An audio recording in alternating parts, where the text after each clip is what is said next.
Hi guys, welcome to the channel. Del here.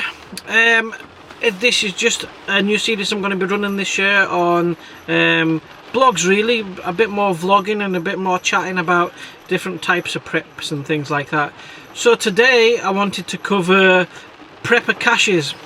So I don't know if any of you do caches and things like that. I know stateside it's very big.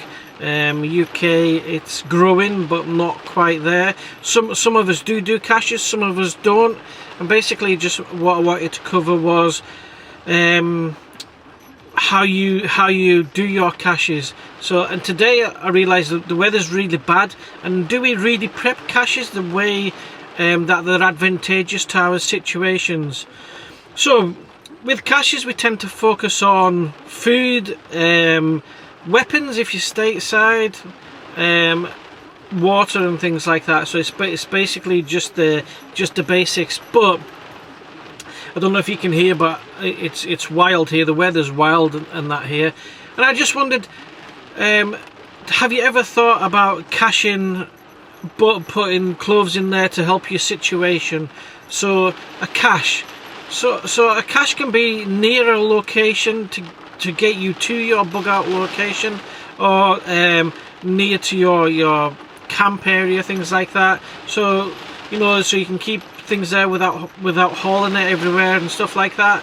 But also caches are for to help you to get to the next location, the next step in your location. So have you thought about the radius your caches are put at, and are all your caches within easy walking distance? Can you actually walk to your caches from each cache? So a bit like, think of it as simple steps, really. So if you have a radius to get to your location, or if you want to keep on the move so that you're not stationary, have you thought about how far a cache is from another cache, and even is it accessible by foot? Is there any obstacles in that way that will prevent you from reaching that cache on foot?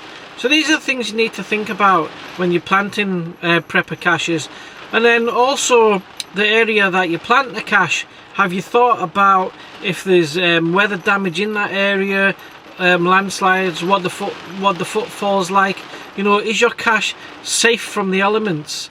Have you thought about that? Have you thought about the seasons that you might be collecting that cache?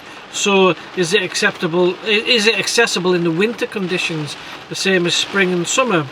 So they're all just wee things to think about. And then also focusing on the food side, the food preps of caches, and the ammunition side and weapon side that we all tend to focus on. Have you actually thought about putting clothing in those caches? So there's just some key points to think about when you're doing that. Just keep your mind active and keep thinking of different scenarios and different possibilities within that. So A, is it cache accessible via another cache route? B, is it accessible by foot? Any obstacles in the way? C, have you actually clothing in that cache? So the environment might be affected. You might not have enough clothes with you. Is that cache, will that cache aid you? And then C, is it safe from any situations within that area, flooding, landsliding, weather?